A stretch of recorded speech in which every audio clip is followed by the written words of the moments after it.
El estudio nace creo que es el 2020, no recuerdo bien si es el 2019, pero como como un deseo. Al principio yo venía trabajando con otros estudios paralelo, nos veníamos asociando y medio que de manera natural se fue dando que los trabajos que empezaba a hacer de manera individual empezaron como a tomar como más cuerpo y empezaron a formar como una familia de proyectos y todo eso empezó a estar como bajo un paraguas y naturalmente surgió la idea de tener como una práctica independiente.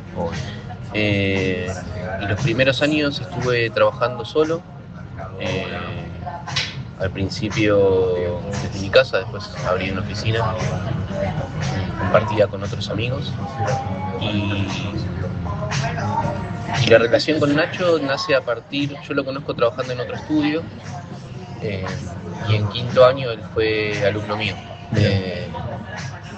Y cuando terminó la facultad le pregunté si quería venir a trabajar al estudio y me dijo que le copaba. Se entusiasmó con eso y empezamos a laburar, no solo con Nacho, también como con otros arquitectos, pero que venían quizá de manera más salpicada al estudio para otros proyectos, como proyectos puntuales, concursos.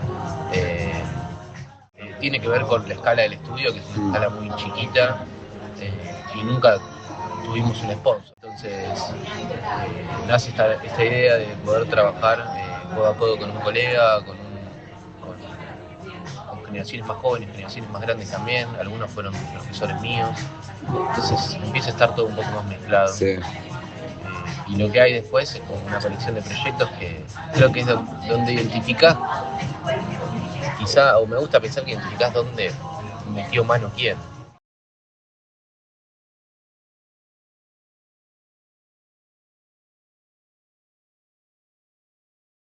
Tiene que ver con es una postura, creo que el nombre del estudio es una postura, una voluntad, si querés, en principio de hablar sobre la escala de las cosas, las escalas de los proyectos, sí, pero sobre todo de la incumbencia que tenía la arquitectura. Como que a la hora de pensar el nombre me parecía interesante como volver la vista a esta discusión tan antigua de hasta dónde tenemos injerencia los arquitectos. Sí.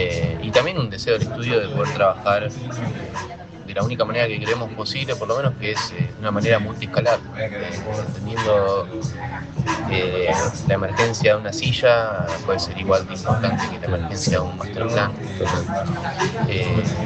Y es un poco ser en este paraguas que te decía antes, poder poner un nombre que nos una a todos como en un solo propósito, que es ese, ¿no? Como seguir investigando los límites donde estamos trabajando.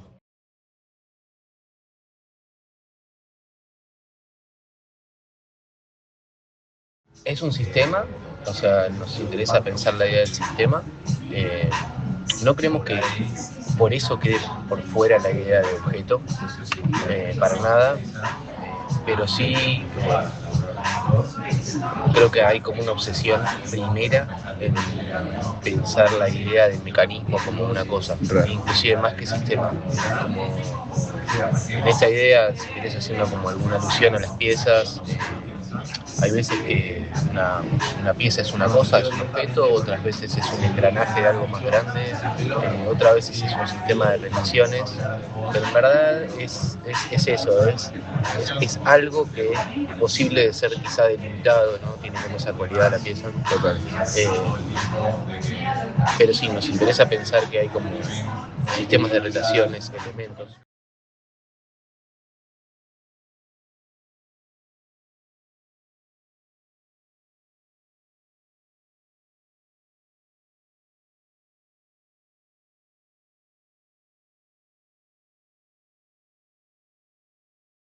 Me pasa que creo que la naturaleza en verdad sí fabrica relaciones y es como la madre de todo eso, sí, de tejer como una red, sí, podés entender las partes y del todo al mismo tiempo, pero creo que también la naturaleza tiene esa capacidad de plantar, si querés, un objeto, o la cosa terminada. Y algo como muy ligado al ser humano, que parecería ser que es el que fabrica artefactos, piezas, objetos terminados, sí. Y la naturaleza es el que fabrica el contexto, pero creo que es una mezcla entre las dos.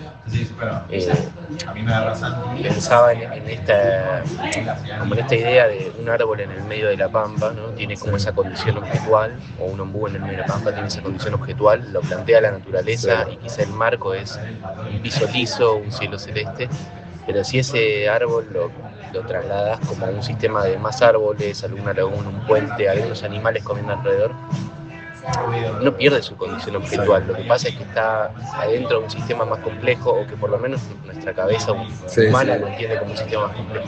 Pero creo que tanto la naturaleza como nosotros, si es que no hacemos cosas separadas, tienen como la misma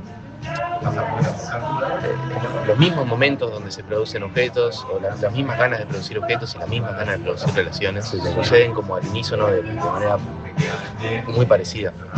Por eso es que a la pregunta anterior, quizá, esta idea de objetos o sistemas, o arquitectura hecha, arquitectura pensada en partes, es todo parte de un mismo universo.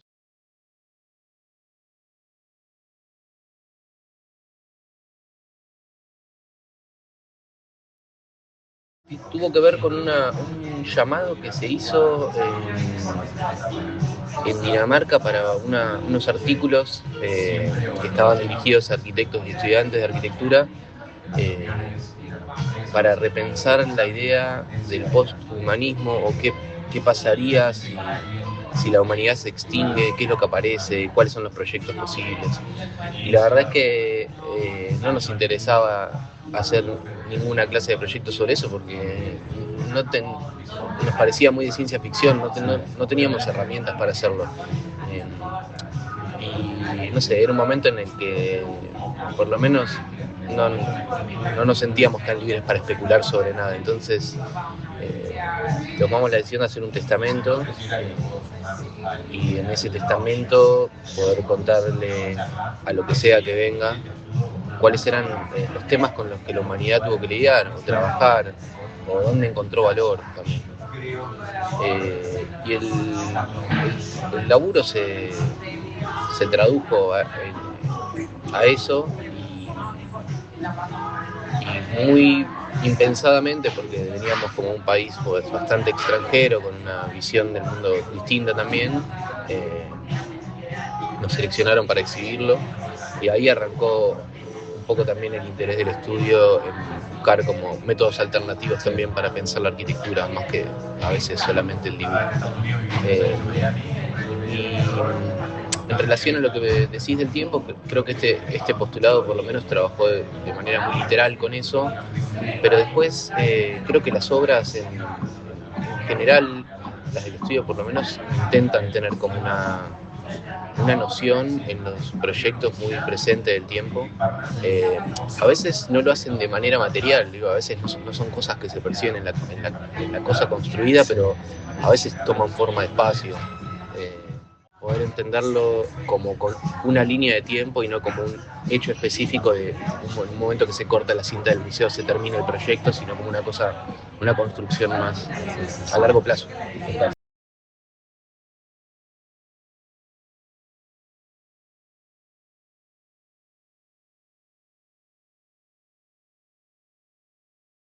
Creo que en el estudio por lo menos funcionan como dos cosas que son indivisibles, ¿no? Empiezan como a retroalimentarse, porque donde arranca un postulado, una idea, de golpe a nosotros nos interesa que eso tenga forma de algo, y tiene que tener forma de algo que le sirva a la población. No puede ser solamente como una granada y nada más. Entonces, en ese sentido, a la vez que se piensa como el campo de las ideas, ¿sabes? Que aparecen las ideas, por lo menos en el estudio, muy en paralelo se está pensando cómo eso se traduce en espacio, se traduce en formas, se traduce no sé, en proyectos.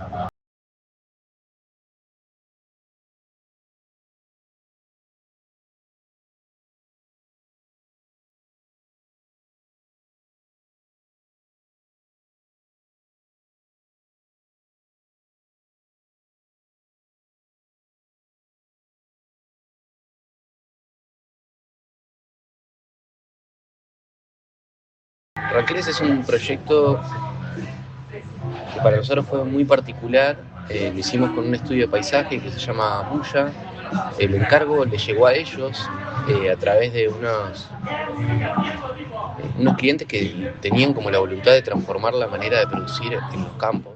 Es de esos proyectos que no los podés hacer solo, la disciplina te queda corta y entonces aparecen como otras personas y empieza a ser un laburo que tiene como un campo de limitaciones muy específico, pero a la vez aparecen como nuevas cosas. Este pedido de repensar la manera de producir, una forma un poco más responsable, ecológica, de tratar la tierra, que no tiene específicamente que ver con los métodos de crianza animal, pero sí quizás con la manera en que se dividían los potreros, empezar a entender que la lógica de la grilla al campo no le sirve tanto, que hay maneras en las que se mueven los animales, que son formas más circulares, radios de giro de las máquinas, cuerpos de agua que aparecían, algunos ojos de agua salada, otros de agua dulce, que no podían ser tratados de la misma manera. Bueno, apareció un laburo ahí como interdisciplinar también con este otro estudio, que fue súper interesante, y apareció la idea de incorporar algunas arquitecturas también para responder a nuevos usos en el campo. Y los primeros pedidos eran eso, eran un galpón, una caballeriza, una casita de huéspedes y me sale una huerta, pero no es una huerta, es como un invernadero. Entonces, todo esto a nosotros nos llegó con esos títulos, pero lo que pasa es que al campo también se le quería agregar también como una suerte de nueva capa educativa. A medida que fue avanzando el proyecto, inclusive fuimos como descubriendo que los clientes también tenían ganas de revisar eso,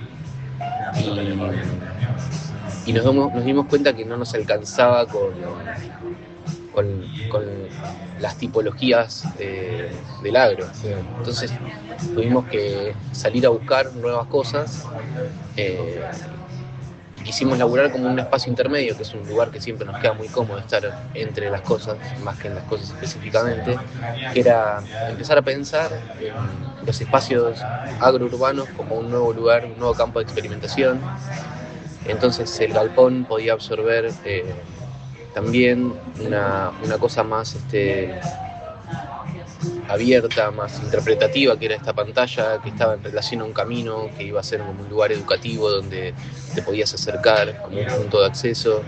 La caballeriza podía empezar a ser también una sala, como un lugar para poder estar entre los caballos, trabajar al lado también de un cuerpo veterinario si llegara a hacer falta. La casa no tiene como un grado de experimentación tal, pero sí lo que se ponía era como muy en relación a espacios exteriores. Se vinculaba todo el espacio de vivienda a una galería que estaba por lo general asociada a un suelo, y al principio eran varias viviendas, después se terminó pensando en una sola. Después la idea de que la huerta podía llegar a funcionar como una oficina, no dejando solamente como un lugar para las plantas, sino también para el humano, para poder estar como interactuando entre un ambiente productivo, ¿no? Como repensar qué implica producir o cómo es la convivencia entre especies. Y después, bueno, aparece la idea de mirador también como un lugar educativo, una cosa para visibilizar. Pero bueno, es un proyecto que trabajó sobre la idea de que hay veces que sí, por supuesto la tipología no puede dar respuesta a todo. Muchas veces probablemente algunas cosas sí son un tema tipológico, pero para este caso puntualmente la discusión debía pasar por otro lado, y creo que tuvo que ver con una idea de justamente un proyecto que nos invitó a cuestionar y a repensar formas de estar en un lugar tan conocido como el campo, La Pampa. Nombrarlas creo que tiene, viéndolo hoy, creo que no sé ni siquiera si está bien o mal nombrarlas, pero creo que pertenece como a como a un síntoma de época, ¿viste? Como una cosa ansiosa de querer ponerle nombre a las cosas, de titularlas, como si el usuario no se fuese a dar cuenta, o la gente no se fuese a dar cuenta, o si hubiese que explicar cosas que ya están explicadas. Pero creo que tiene que ver con eso.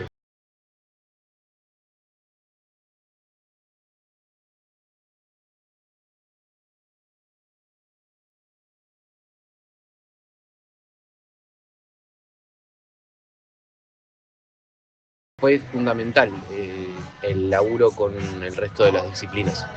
Se trabajó, por lo menos en una primera instancia, de manera muy fuerte con profesionales en la gestión de las reservas naturales. Y después, por supuesto, también con el guardaparques, se asesoró también a los estudios, porque este proyecto también se hizo con otros estudios. En términos de sustentabilidad o de qué manera se puede intervenir el paisaje de la manera más escueta posible. Pero la verdad es que los temas que barrimos con estas intervenciones de externos fueron desde replantear si una reserva con especies exóticas es una reserva efectivamente natural solamente por su condición de ser una masa verde, o qué cosas necesitas para pensar que una reserva es natural o no, hasta qué punto algo que tiene una casa a 100 metros es natural. Se fue hablando muchísimo con respecto a estos temas, desde ahí hasta con el guardaparques, qué espacio necesitaba para guardar un rastrillo. Entonces, en el medio de todas las conversaciones que se te ocurran, pasaron, pero fueron fundamentales para determinar como el campo de acción de la intervención.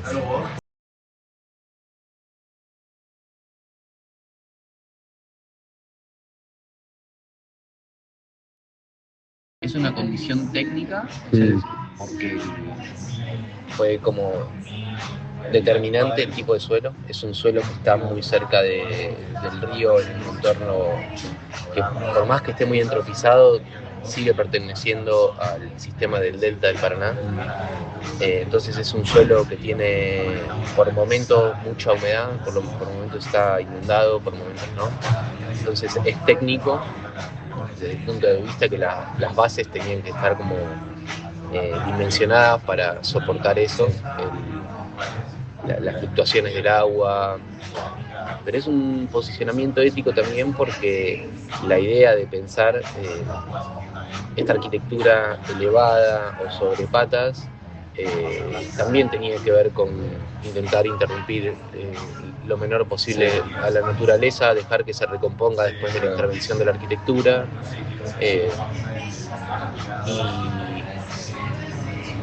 Y aparte estuvieron como pensadas en claros de la reserva, o sea, había espacios vacíos, entonces inclusive eso fue como determinado por la propia naturaleza. Claro. Que nosotros dijimos esto va acá a 50 metros de la entrada y esto va a 300, sino que fue algo que se fue dando. Fuimos haciendo bastantes visitas al sitio y fuimos encontrando que había espacios más bien vacíos, más cerca de caminos para entrar con los materiales y que iban a facilitar también la logística de la obra. Así todo fue engorroso, fue un tema de pensar de qué manera se interviene lo menos posible esos lugares. Los edificios se fabricaron fuera de la reserva y se montaron ahí en un periodo bastante corto de tiempo, entre comillas. Pero bueno, así todo hubo que tender caminos, lastimar vegetación, que después se hizo un proyecto también para poder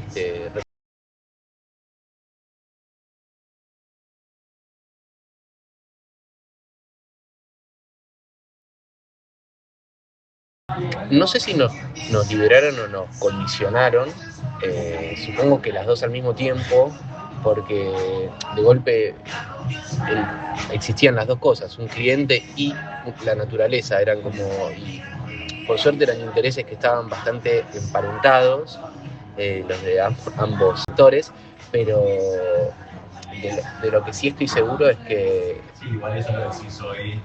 la relación con el cliente y la relación con la naturaleza fue lo que terminó dando forma a lo que está hoy.